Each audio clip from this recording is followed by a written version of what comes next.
Listen to me carefully. I want you to slow down for a moment and really hear this, because what I'm about to say is not comfortable, but it is honest.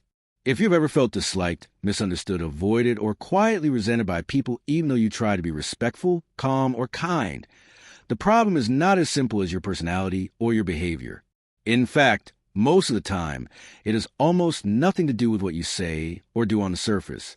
People rarely hate you for who you actually are. They hate you for what your existence awakens inside them, and that reaction happens far below conscious awareness. You could walk into a room silently, minding your own business, and still trigger something in others without speaking a single word. That is because human beings do not respond only to actions. They respond to energy, symbolism, and unconscious comparison.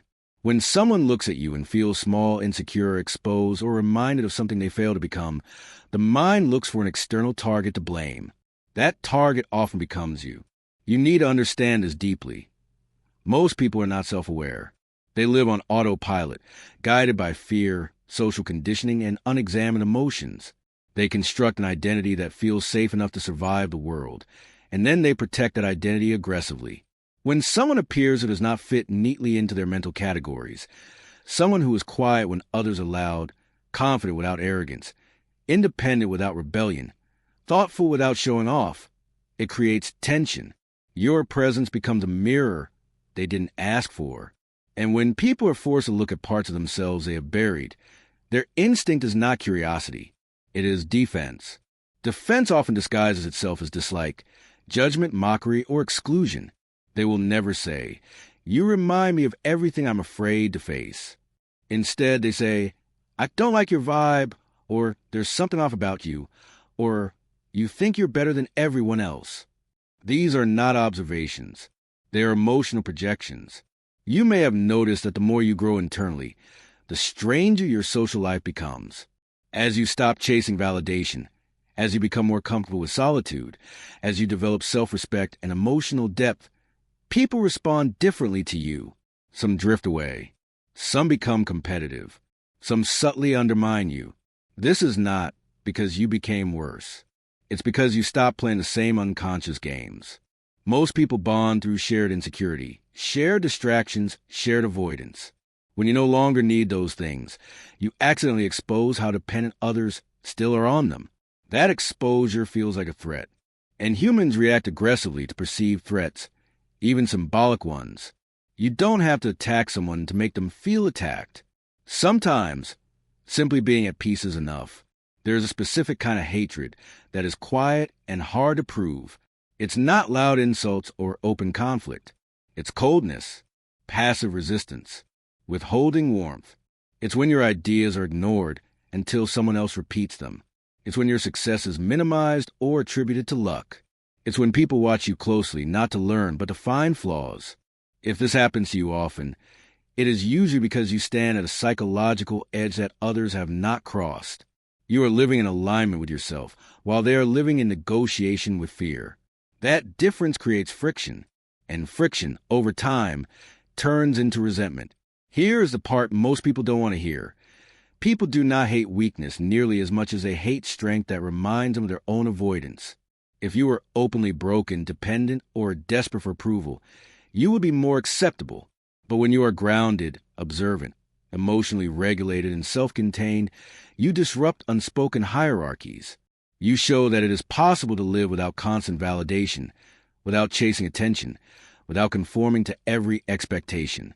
That possibility is terrifying to people who built their entire identity on external approval. So instead of learning from you, they try to neutralize you emotionally by reducing you in their minds. Hatred becomes a way to feel safe again. This is where psychology becomes unavoidable. The human mind cannot tolerate unresolved inner conflict for long. When emotions like envy, shame, insecurity, or inferiority arise, the psyche looks for relief. That relief often comes through projection, assigning those unwanted feelings to someone else. And this is where the work of Carl Jung becomes essential to understand. Jung explained that every person carries a shadow, the rejected parts of self that do not align with the image they want to present to the world. When someone encounters a person who unconsciously symbolizes their shadow, confidence they don't have, discipline they avoid, Authenticity they suppress. They feel psychological pain. Instead of integrating that shadow, most people attack it externally. They say they dislike you, but what they really dislike is what you awaken inside them. If you're wondering why being nice, polite, or helpful never fully solves this problem, here's the truth. Kindness does not disarm unconscious resentment. In some cases, it makes it worse. Because kindness from someone who doesn't need approval can feel humiliating to someone who survives on it. They interpret your calm as arrogance, your boundaries as rejection, your silence as judgment. You may be doing nothing wrong, but their internal narrative fills in the blanks. And once a narrative forms, confirmation bias takes over. Everything you do is filtered through suspicion. If you speak, you're showing off. If you stay quiet, you're thinking you're above them. There's no winning this game because it is not a game you created. This realization is painful because it means you cannot fix how people feel about you by being smaller, softer, or more agreeable. In fact, trying to do so often leads to self-betrayal. The more you abandon your truth to be liked, the more resentment you feel toward yourself. And ironically, people sense that too. They sense when someone is not grounded in themselves, and respect diminishes. The paradox is brutal. Authenticity attracts genuine connection and simultaneous rejection. You gain fewer connections, but deeper ones. And those who cannot meet you at that depth often react with hostility rather than humility. If you are listening to this and feeling seen, understand this. Your loneliness is not proof of failure. It is often the cost of consciousness. When you become aware of your patterns, your fears, your motivations, you stop acting purely from impulse. You pause. You observe. You choose. That alone separates you from the majority. And separation is often misinterpreted as superiority, even when it is not. People assume distance means judgment. They assume self-containment means coldness. They assume independence means rejection. These assumptions protect them from questioning their own lives. This is only the beginning. In the next part, we will go deeper into how the shadow operates, why certain people are especially triggered by you, and what happens when you stop internalizing other people's unconscious hatred. But for now, I want you to remember one thing and hold on to it tightly. Not everyone who hates you is against you. Some are simply fighting themselves in your presence. Stay with me, because now we move past the surface and into the part most people never reach. In the first part, you began to see that hatred is rarely personal, logical, or conscious. Now I want you to understand what actually happens inside people when they react negatively to you. Because once you see this clearly, their behavior will lose its power over you. Most people believe emotions come from outside, from what others say or do. But the truth is far more unsettling. Emotions arise from internal conflict. When someone feels threatened by you, it is not because you attack them, embarrass them, or try to dominate them. It is because something about you disrupts the fragile balance they use to survive their own life. And disruption feels dangerous to an unexamined mind. Here is a reality few are ready to accept. Many people live in quiet dissatisfaction. They sense deep down that they are not living in alignment with who they could be. They know they compromise too much, avoid difficult truths, silence their own instincts, and settle for emotional comfort instead of growth. But instead of facing this discomfort directly, they numb it. They distract themselves. They compare themselves to others selectively to feel superior. And then you appear, someone who embodies even a small piece of what they abandoned. Maybe it's your discipline. Maybe it's your calm. Maybe it's your refusal to beg for attention. Maybe it's simply your authenticity. Whatever it is, it touches the wound they've been ignoring. And pain, when unacknowledged, seeks an enemy. This is why you may notice that the people who react most strongly to you are often the ones who seem the least at peace with themselves. They overreact. They misinterpret your words. They assume bad intentions where none exist. They read arrogance into neutrality and hostility into silence. Their mind is not responding to you as you are. It is responding to the story it tells itself to protect its ego. Because if they admitted that you trigger them, they would have to ask why. And that question threatens the entire structure of who they think they are. You might have tried to fix this in the past. You might have explained yourself, softened your tone, diminished your presence. Apologize for things you didn't do. And maybe it worked briefly, but never fully. That's because you cannot heal someone's unconscious conflict by managing your behavior. Their discomfort does not live in the external world. It lives inside them. When you shrink yourself to make others comfortable, you don't earn respect. You reinforce their avoidance. And over time, that creates a different kind of resentment, one that turns inward. You start questioning yourself. You start wondering what's wrong with you.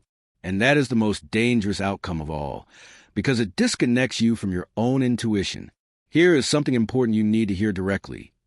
If people consistently misunderstand your intentions, it does not automatically mean you are unclear or flawed. It often means you're interacting with people who lack the emotional maturity to tolerate complexity. Simplicity feels safe to an insecure mind. Labels feel safe, good or bad, arrogant or weak, like me or against me. When you don't fit neatly into these categories, you create anxiety, and anxiety looks for relief. Hatred, judgment, and dismissal are shortcuts to relief. They simplify what feels threatening. At some point, you must decide whether you want to be understood by everyone or align with yourself, because those two goals are often incompatible. The more you integrate your inner world, your fears, your strengths, your contradictions, the less predictable you become to people who live on scripts. And unpredictability scares those who rely on control. You may notice that people try to define you without knowing you, reduce you to a single trait, or spread narratives that make you easier to dismiss. This is not accidental. It is psychological containment. If they can label you, they don't have to feel you. Now we come to the deepest layer of this entire issue, and this is where the work of Carl Jung becomes unavoidable. Jung believed that the traits we dislike most intensely in others are often the traits we have disowned in ourselves. This is not poetry. It is psychology. When someone reacts emotionally to you far beyond what the situation warrants, you're almost certainly touching their shadow, the part of themselves they have rejected, denied, or buried. Your confidence may trigger their self-doubt. Your boundaries may expose their lack of self-respect. Your stillness may confront their inner chaos. And because integrating the shadow requires courage and honesty, most people choose the easier path. Projection. Understanding this changes everything. It means their hatred is not a verdict on your worth. It is evidence of unfinished inner work, work that is not yours to do. Once you see this clearly, you stop chasing explanations. You stop begging for fairness.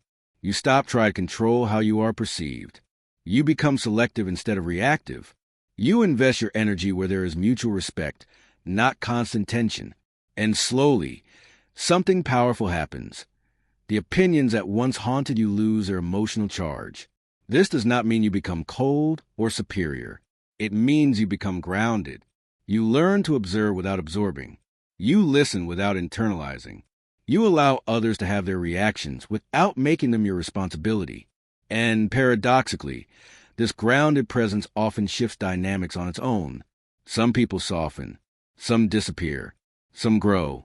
But you no longer contort yourself to manage outcomes that were never in your control. If you take nothing else from this, remember this one truth. Being disliked by certain people is not a flaw. It is often a signal that you are no longer abandoning yourself to keep the peace. And that is not something to correct. That is something to protect. This is not the end of the conversation, but it is the turning point. From here on, the question is no longer, why do people hate me? The real question becomes, why did I ever believe everyone had to like me in order for me to be whole? Now we arrive at the most important part. The part where everything you've heard so far stops being just insight and starts becoming transformation.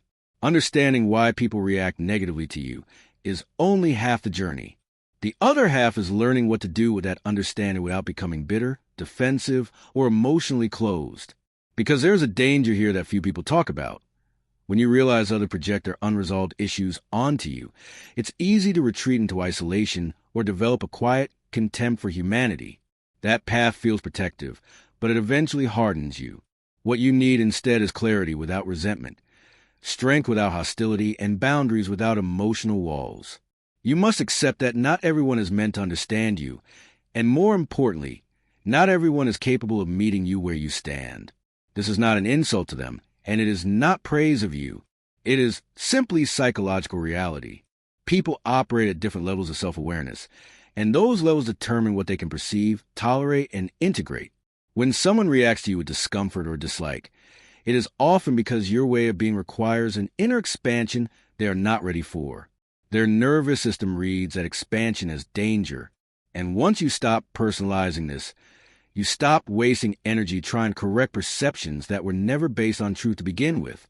One of the most subtle traps you may fall into is over-explaining yourself.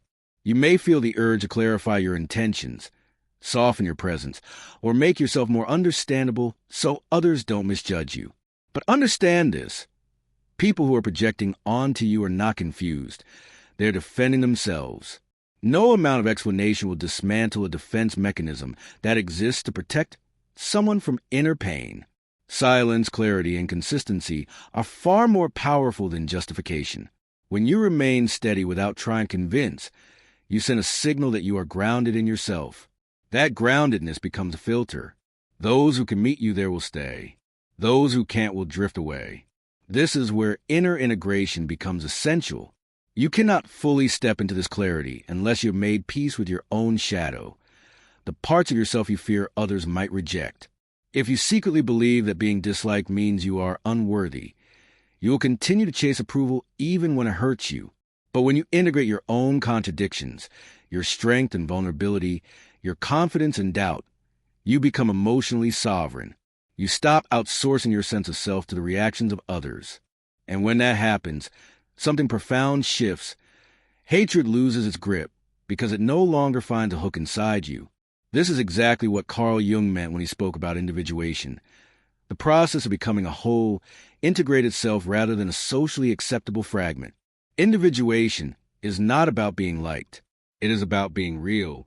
And reality is often inconvenient to those who survive on illusion.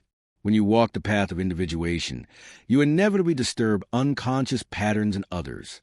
Not because you want to, but because wholeness is confronting in a world that rewards fragmentation. The cost of this path is misunderstanding. The reward is inner freedom. At this stage, your task is not to eliminate rejection from your life, but to refine your relationship with it. Rejection becomes information instead of injury. It tells you where your boundaries are needed, where your energy is wasted, and where alignment is absent. You stop asking, "How do I make them like me?" and start asking, "Is this environment compatible with who I am becoming?" That shift alone changes the trajectory of your life. You become selective with your time, your openness, and your emotional investment. And in that selectivity, you find peace. Eventually, you will notice something else, something almost ironic. The less you try to be liked, the more authentic respect you attract. Not from everyone, but from the right people. Those who have done their own inner work recognize yours without explanation. There is ease. There is mutual understanding. No performance is required. And this is where real connection lies. Not in universal approval, but in resonance. So if people hate you, misunderstand you, or resist you, let that experience refine you, not harden you. Let it teach you discernment instead of self-doubt. You were never meant to be palatable to everyone.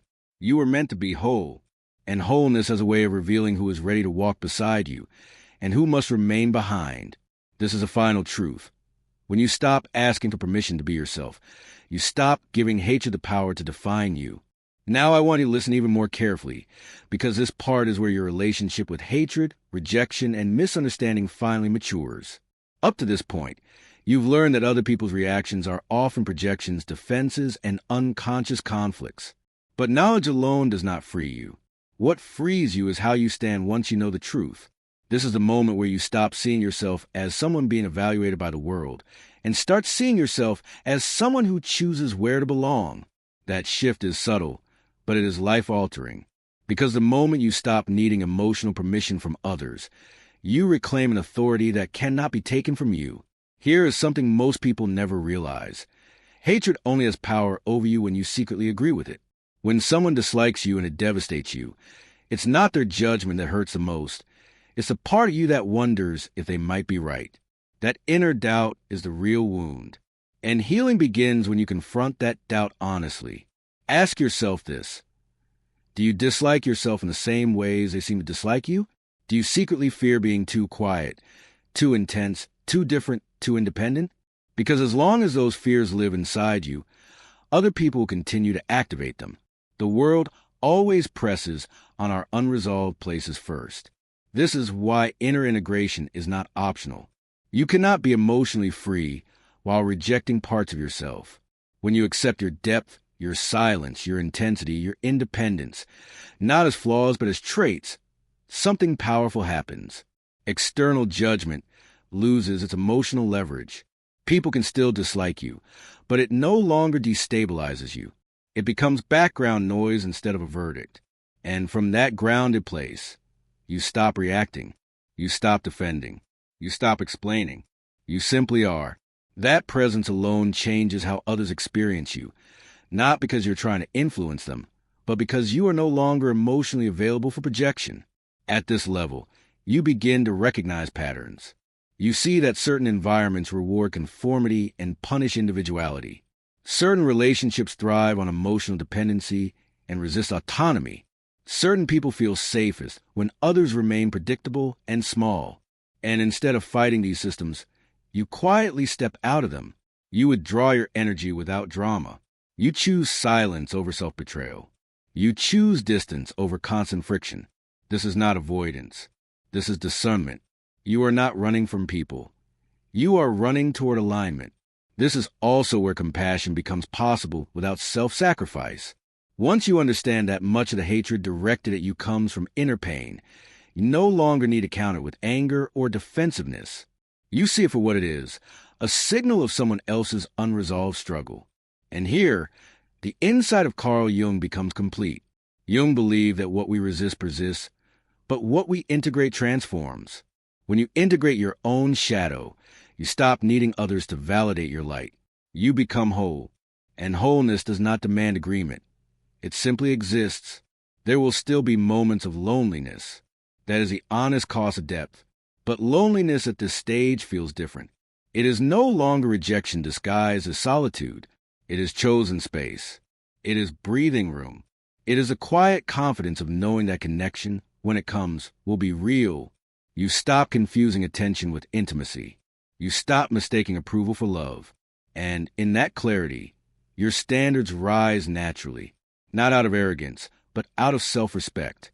Eventually, you will notice that people who once tried to diminish you no longer have access to you, not because you blocked them, but because you outgrew the emotional dynamic entirely. Their opinions don't land. Their judgments don't echo. Their presence doesn't disturb your nervous system. You have stepped into inner authority, the kind that does not need to announce itself. And paradoxically, this is when life begins to respond differently. Opportunities align. Conversations deepen. Relationships simplify. Not because the world changed, but because you did. So if people hate you, let them. Let it pass through you without lodging inside you. Let it clarify your path instead of confusing it. You were never meant to be universally accepted. You were meant to become yourself fully, without apology. And when you do that, hatred loses its purpose, because it can no longer reach you where you live. This is where the journey ends. Not with everyone liking you, but with you no longer needing them to.